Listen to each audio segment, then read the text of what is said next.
Hey, this is Pastor Derek Radney at Trinity Church in Winston-Salem. And in this video, I want to make a case for the existence of God. I'm not suggesting that the existence of God can be proven as a matter of certainty. If God exists, God can't be proven like a mathematical theorem or a logical necessity. But it's also important to say that, contrary to what many have claimed, the existence of God cannot be disproven or necessarily ruled out either. Now, the reason for this is that if God exists, God isn't like things within the universe for which we can run experiments or make direct observations. So, instead of offering a proof, I'm presenting arguments that, taken together, suggest that the existence of God is the best explanation for what we can observe, and that the existence of God is necessary for many of the things that we take for granted. Now, this is obviously a very large topic, perhaps the very biggest topic. So I'm not going to be able to address every possible explanation that's ever been put forth or compare every religious tradition. I'm just going to be comparing theism with naturalism or materialism. Now, theism is a form of dualism. That is, that there are essentially two types of things that exist, God and creation. And naturalism or materialism, which aren't exactly the same thing, there's some overlap there, which is a form of monism, which is that there is fundamentally only one thing that exists. And in this case, it's material things. Theism essentially asserts that the entire universe is a work of art. It's a story. It's an adventure with a goal. And this has been created by a consciousness that transcends and is distinct from the universe. So there's a creator and creation. God is distinct from all creation, not dependent on it, not contingent upon it, not a part of creation, but the sustainer of it, and therefore not bound or contained in the creation itself. So God is qualitatively distinct. In naturalism or materialism, again, those aren't exactly the same thing. But the idea is that the entire universe is all that exists and is a fortunate accident. And all that exists is matter, and random material forces explain how we got here today. So in this video, I'm not making new arguments. I'm not putting forth my own sort of clever arguments. As always, in all that I do, I'm just summarizing arguments that have been made by much smarter and wiser people, both now and in the past. So some key figures are figures like Augustine, Thomas of Aquinas, Anselm, modern philosophers like René Descartes and Gottfried Leibniz, some recent philosophers like Alvin Plantinga and William Lane Craig. All of them have put forth a lot of the arguments that I'm going to be mentioning today. And I'll put in the show notes some links to some places where you can find some of that, and even some more recent works. Now, who is this video for? Well, first and foremost, this is for people who are not religious, but are open to thinking carefully and honestly about this question. Now, I think it's uncontroversial to say that this question might be the most important question a person can ask.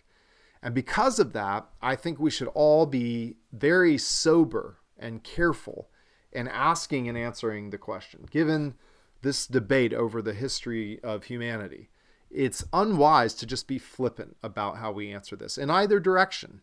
We shouldn't take our view for granted. We should be very careful in weighing the considerations that I'm going to put forward, and others. But secondly, this video might be helpful for people who already believe in God, but given the age in which we live, you feel the pressure and the skepticism of the surrounding Western secularizing culture.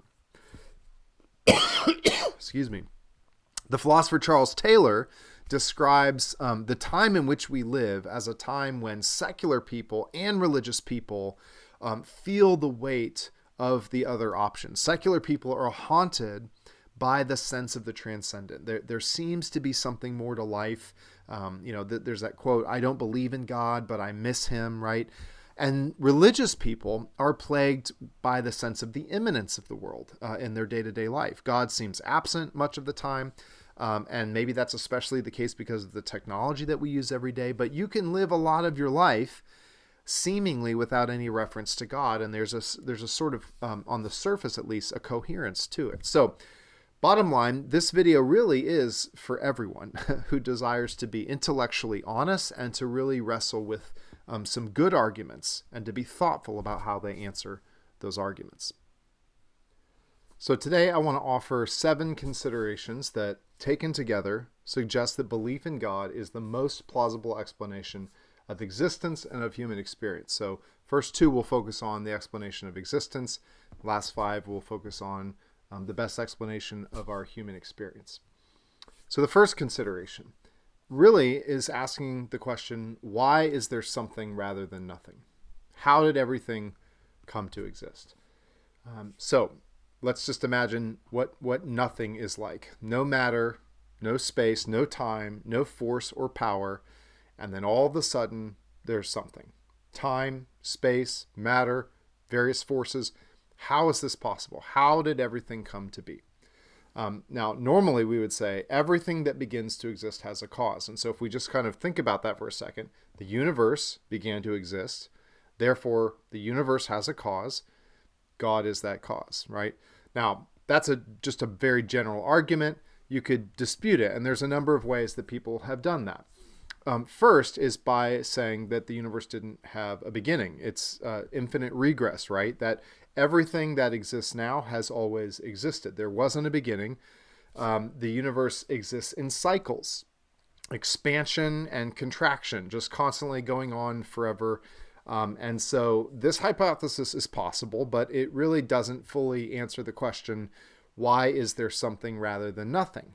It just asserts that everything has always been and didn't have a beginning.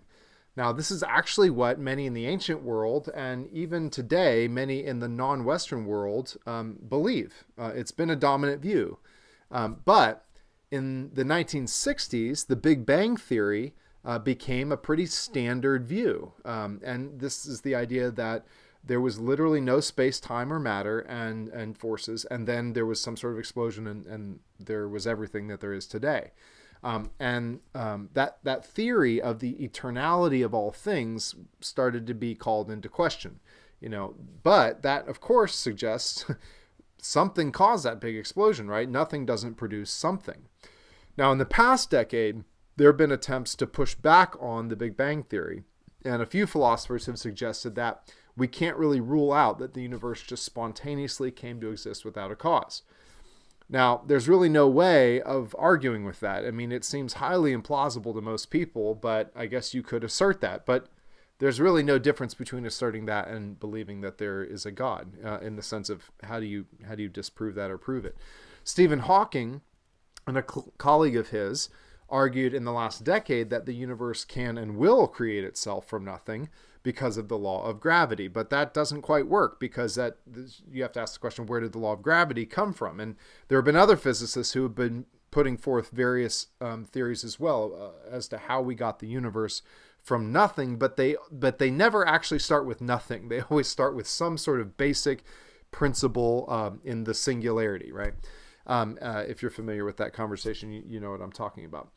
Bottom line is, this idea that everything just sort of started all at once from nothing is pretty hard to believe. And so the idea that God is the cause of everything has a sort of basic logic to it. Now, a second response that has been raised in this argument is that you could just say, well, what caused God, right?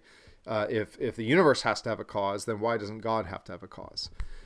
Now, that sounds like a clever response, but the idea about positing the existence of God is that God is unique and different than everything else. And so by definition, the assertion is at least that God is unique, uncaused, necessary, self-existing, and not an entity in this great chain of being or of causes. And so God can't be caused by definition. That's the claim of theism, that you have to have this uncaused cause that begins to explain how everything has come to exist.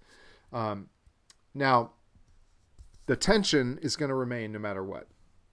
You basically only have a few options. You either have the option of everything coming from nothing, which seems absurd, or everything has always existed, or God has existed forever. So the most likely explanations seem to be the eternality of something. Is it the universe or is it God? And as we'll see in a minute, I think it's much more plausible to believe that there is an intelligence, a consciousness that is the one who has made and created all things, but has existed eternally. So that's not a proof, but the existence of God seems like a more satisfying explanation. And at the very least, it's equally plausible as the eternal existence of all things, or I would say more plausible than the idea of everything just coming from nothing. The second consideration is about the question, why does the universe, the planet, the human body itself, appear to be designed by an intelligence? Now, what do I mean by that? Well, if you were to walk in the woods and you stumble upon a watch, for instance, or maybe something else, maybe you find a shack in the woods or carvings in the writing of a tree, you would think, okay, there has been a person here, a conscious, intelligent being here, someone who made this watch or got this watch from someone who made it, or built this shack or wrote in, carved onto this tree. You wouldn't sort of assume these things came about by simply material, natural causes. And essentially the argument is, when you look at the universe as a whole, it resembles an intelligence has been at work. There seems to be a design to the universe. I mean, maybe a better analogy is if you're walking in the woods and you're hearing the leaves rustle, you're hearing water rushing, maybe you're hearing trees creaking and maybe animals scurrying around. You wouldn't think much of that. You're just hearing the sounds of nature. But if you suddenly heard a symphony playing, you would think, okay, there are intelligent creatures nearby. You would recognize the presence of intelligent life. And the universe seems to be less like noise than like a symphony. And that suggests that there is a composer. The universe bears the mark of a conscious and intelligent designer. There is order, and it seems like there's intention to the way things are structured. And if you look in the area of physics and chemistry and biology and genetics, which is like a language in itself, in astronomy, all of these different disciplines show a precision of factors that make human life possible. I mean, the very laws of nature, the physical constants, the conditions of planet Earth itself, the gravitational constant, all of these things seem perfectly and precisely suited to human life and to human consciousness.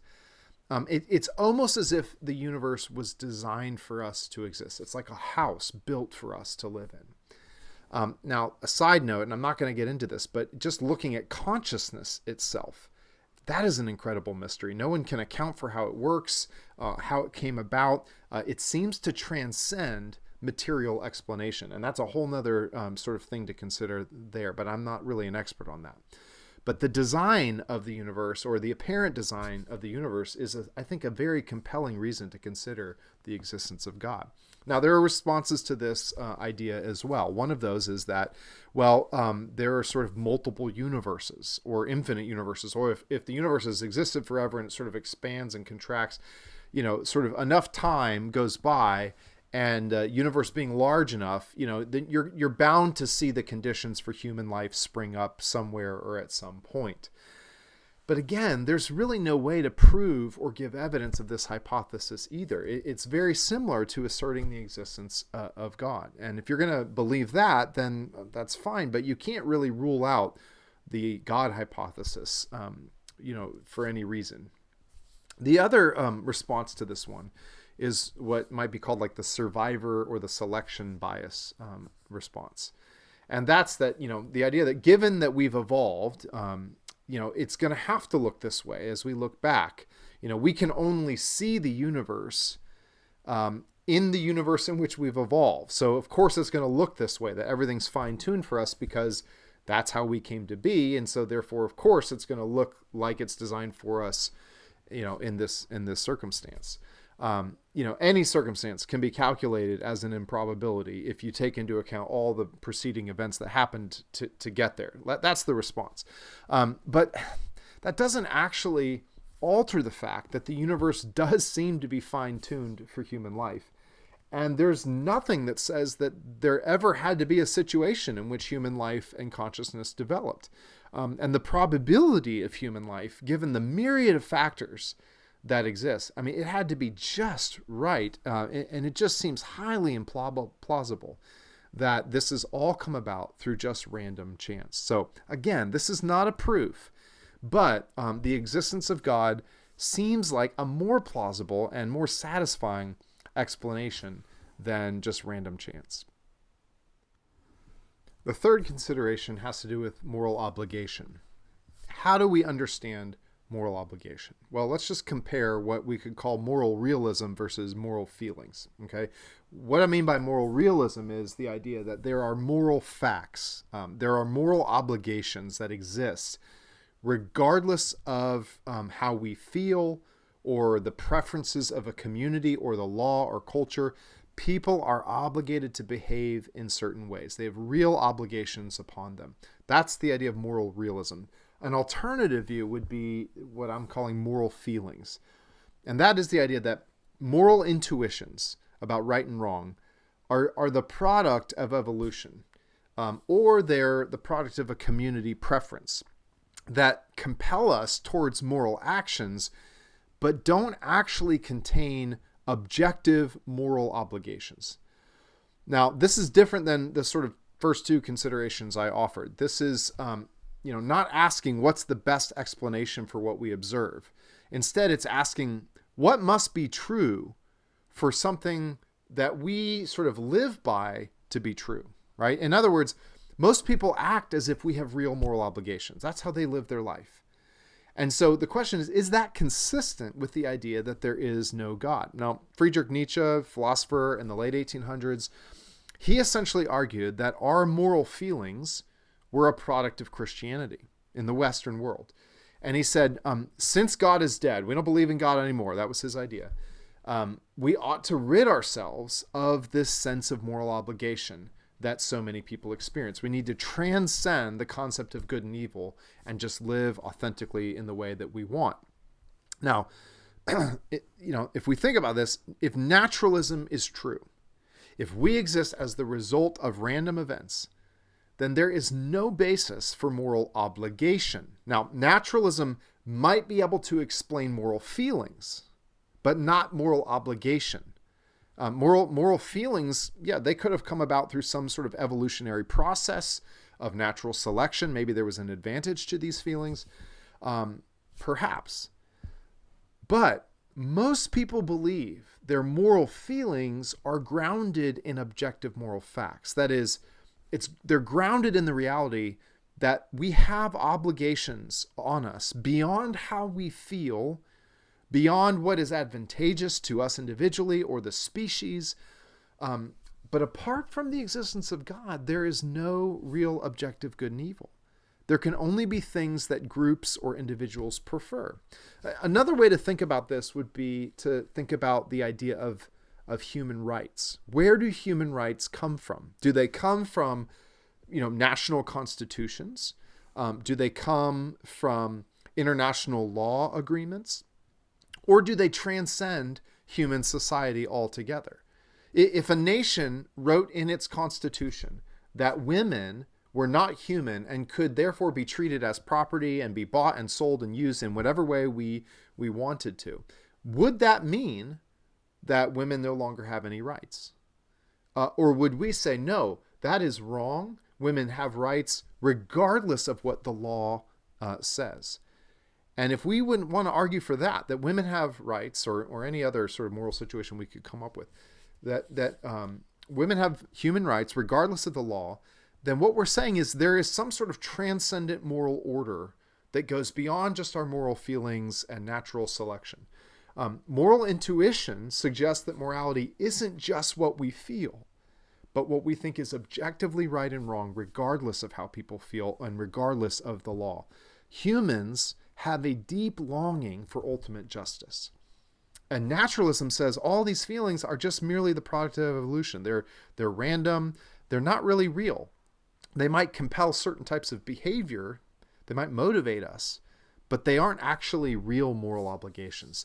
Theism says these moral intuitions are grounded in God's character, in God's design, and his purposes for creation. And so people live and act like morality is objective and transcends culture and law because it actually does. It's rooted in who God is.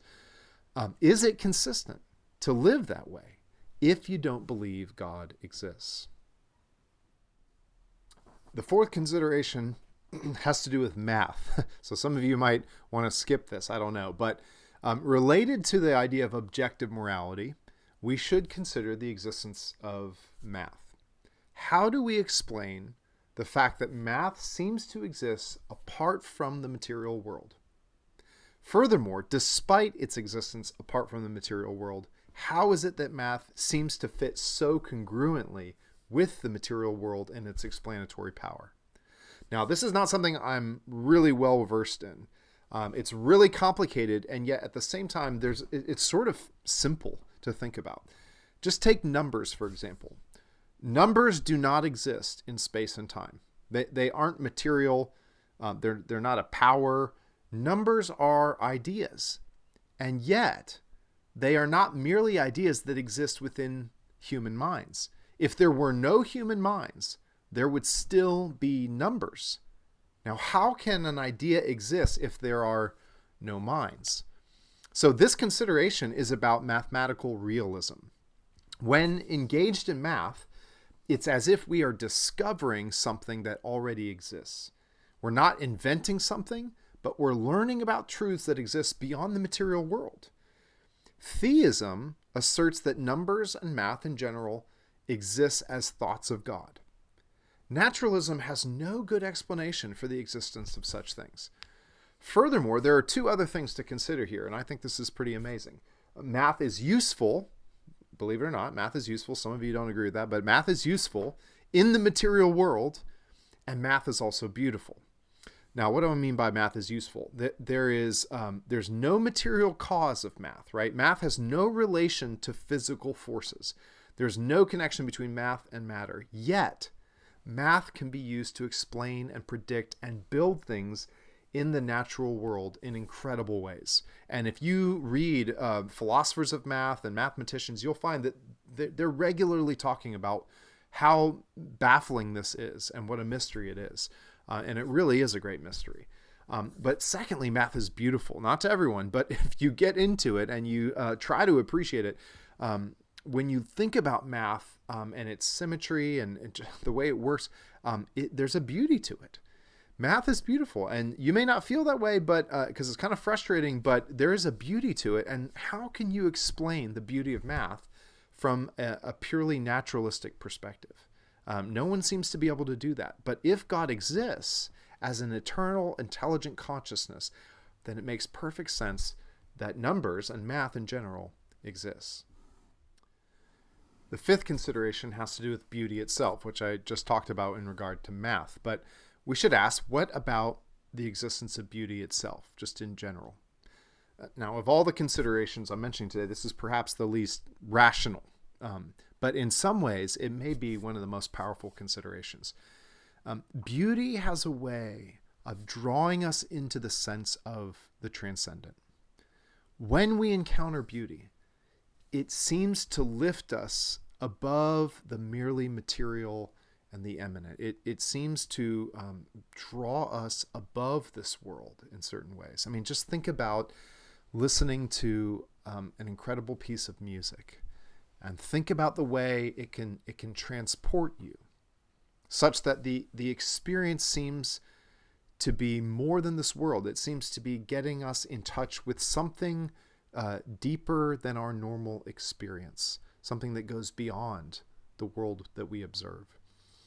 Think about the beauty of nature when you see an incredible sunset or the Grand Canyon, or when you look at the animal world or the plant world even, or the stars in the sky. I mean, there is an incredible beauty to the world, and that gives us a sense of awe and wonder that has the feeling of transcendence. And also with that often comes the experience of gratitude, this sense of gratefulness for life and for the beauty of life. But, if unless there is a God, then who is that sense of gratitude toward? Towards what or whom can you be grateful if there is no God, if there's no creator? Naturalism doesn't have an answer to that. We feel grateful, but we have no one to thank. And from a purely naturalistic perspective, beauty can't really be explained in any clear way. I mean, it's not. It doesn't give us an advantage to survival. If anything, it's a distraction to survival. It can't give us a window into anything real or transcendent if naturalism is true. That we find things beautiful has no clear evolutionary survival advantage or function. In fact, like I said, it may actually work against survival in some way. It's unnecessary. It might hinder us from surviving because we get wrapped up and concerned with some experience, an aesthetic experience. Our aesthetic sense seems to be a happy accident on the naturalistic account of the world. It's not connected to anything in reality. Normally, when we have a sort of basic innate desire, it corresponds to some real object in the world. If we're hungry, if we have an innate desire to eat, that's because there is food out there. Well, we have an innate hunger for beauty, and that suggests beauty really exists. It's not just some sort of bug that's come about as a result of natural selection. Our aesthetic sense and the existence of beauty in general is more than a happy accident. At least it seems that way to most of us. And so beauty actually gives an account of that. It tells us, theism gives an account of beauty. It tells us that beauty is a reflection of the beauty of God, the one who has made and created all things. The sixth consideration has to do with the meaning of life. What is the meaning of life? I just want you to consider the two options. Under naturalism, there isn't a meaning of life. There's no objective, overarching purpose for any of this, or for your life in particular. We exist as a happy accident, and there's no design or purpose to it. So that means life can mean whatever you make of it, right? That's fine. It's up to you to create your own meaning. With theism, we exist for God's purposes. There's a design, there's an intention, and so there's a built-in meaning to life. The one who created us determines what we are for. Now, by itself, that can be terrifying, right? You have to get into the particulars of the various forms of theism, the different religious traditions, to determine if that's a relief or a curse. But with theism, there can be meaning. There's a designer, there's an intention and purpose that gives meaning to the world. Naturalism says that we are free to create our own meaning and purpose and significance. But that does have some drawbacks.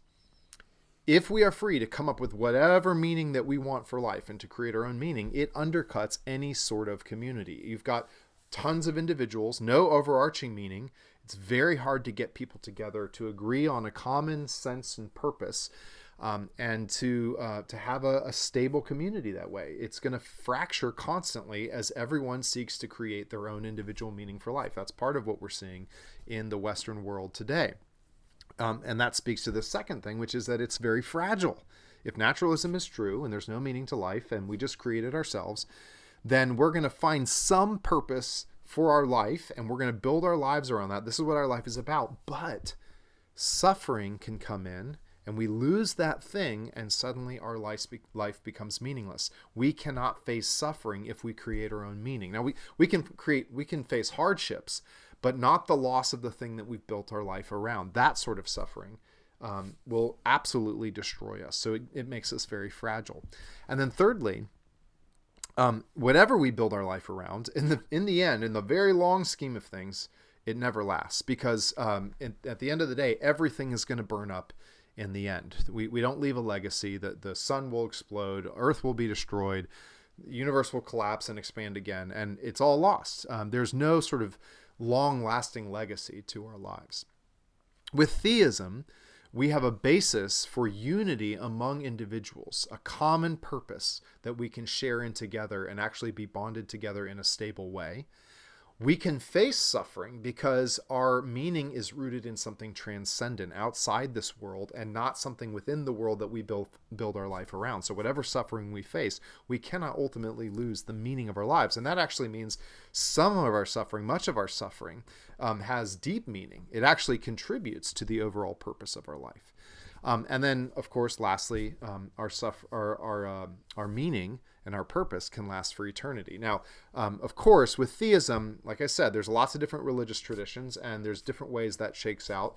I'm a Christian, and so the way I understand meaning and purpose is going to be very rooted in the Christian tradition, and we'll talk about that in a little bit. But bottom line, apart from the existence of God, we can't really talk about the meaning of life. We can only talk about the meaning people create for their life. And that's very fragile. Can't face the suffering, the loss of that thing. And in the end, it all burns up.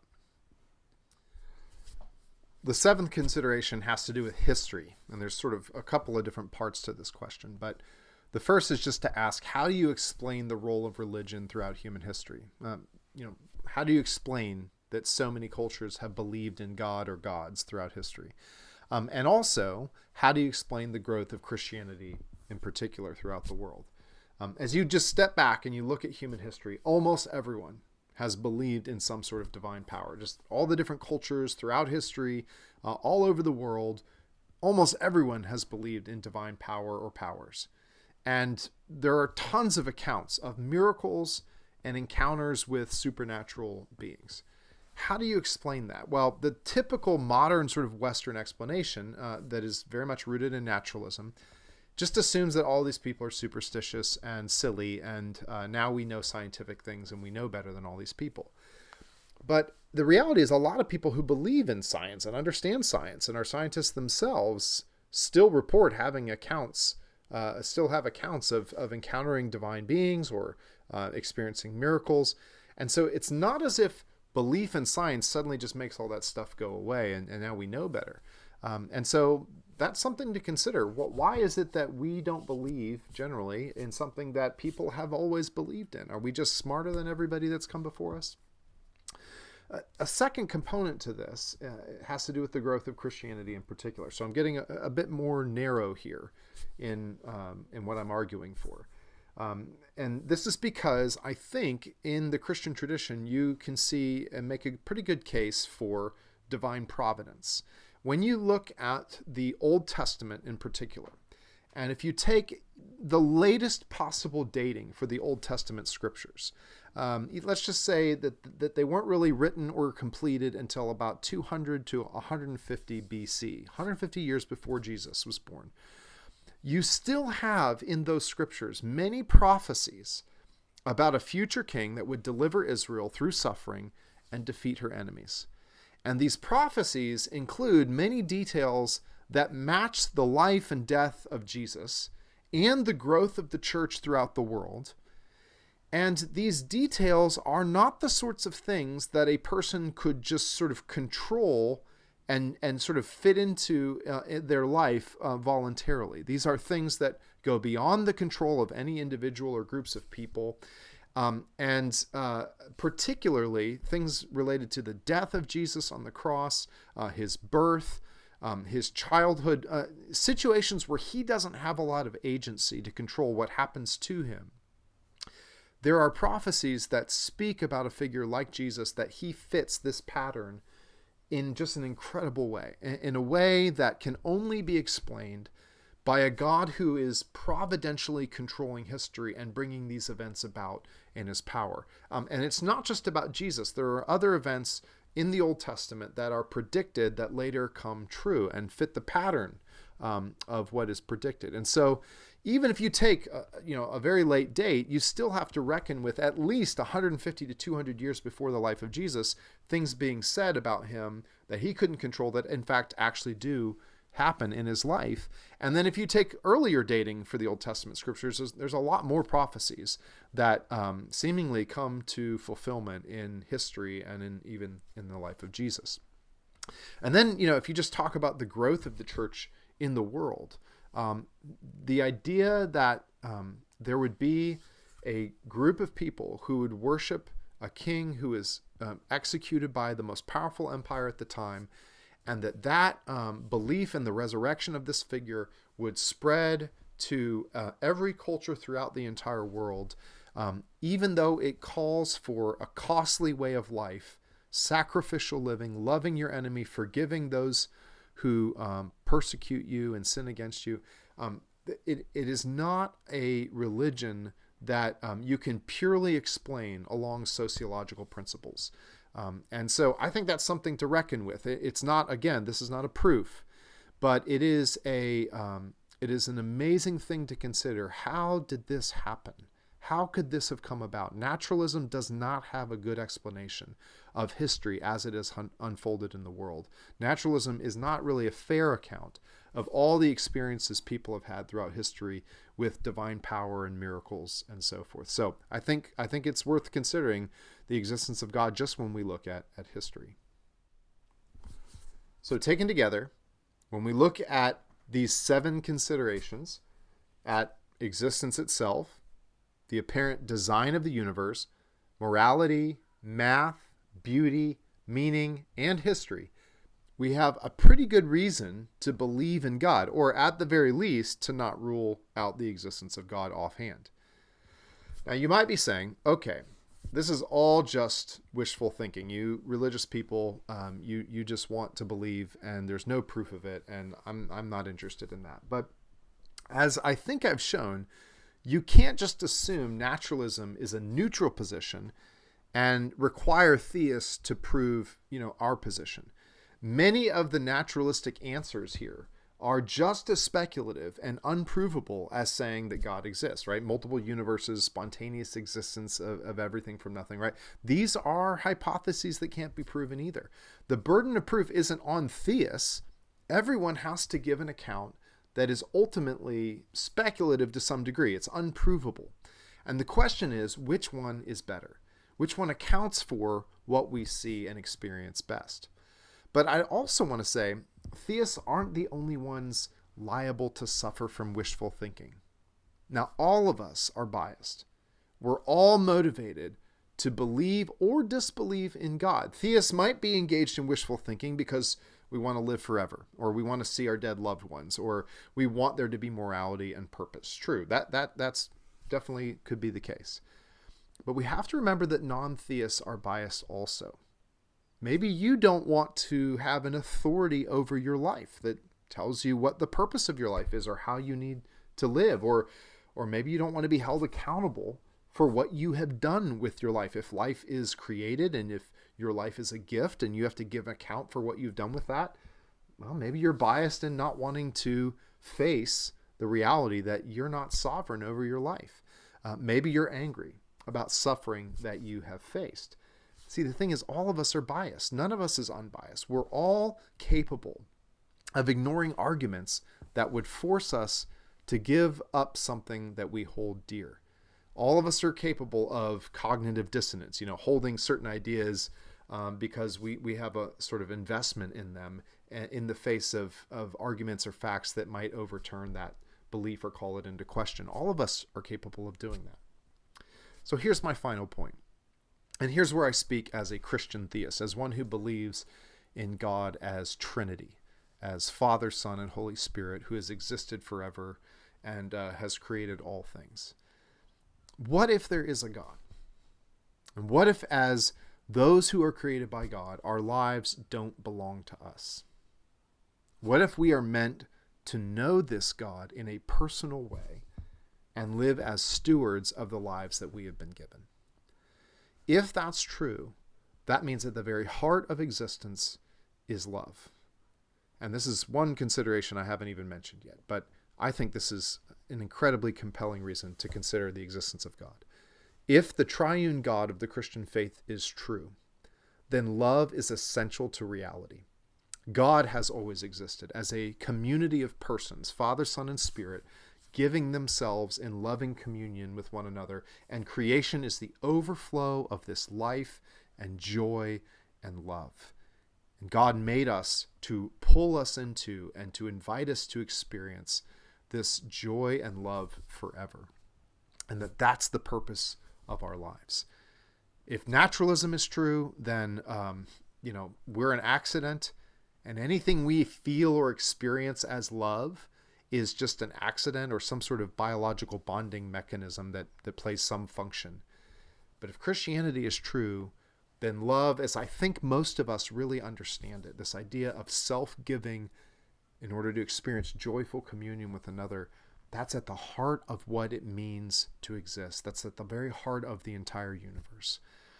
And that is not something you get with other religious traditions, with other forms of theism. In Islam, you have a God who is powerful, but not a God who is love. God exists as a singularity, as a oneness that has nothing else to give God's self to in love. But if God is Trinity and three persons, which is a mystery, then God exists as a self-giving being in love, and creation is just the overflow of that. Same with Judaism. Judaism, doesn't have a God that really can be known in a personal way. His purpose is to renew and restore the world, which we also believe as Christians. But there's not a personal relationship with God as we have in the Christian tradition. That's because in Judaism, Jesus, the Messiah, the one God has sent, has been rejected. And so they've missed the way that we can come into personal communion with God. With Christian theism, God is love. God is overflowing with life and joy and love and generosity. And that is at the very heart of all of creation. And so, you may not be totally convinced, but I think you ought to want Christianity to be true, because it is what makes love possible. And it certainly is a good option given all these considerations that I've laid out today. And so I hope you'll think about that. I'd love to talk to you about this if you're interested. You can leave a comment here on YouTube. You can send our church an email at info@trinitychurchws.com. You can talk to a Christian and maybe that'll help you down the path. You can always read the Bible and talk to a church about what it says, and particularly the Gospels, Matthew, Mark, Luke, and John, are a good place to start. And as you ask questions about Christianity, if that's something you want to do, I have a video on the resurrection of Jesus, which is a critical thing to consider as well. So go check that out, and I hope that helps answer some questions. Thanks for your time and just being open to considering this, and take care.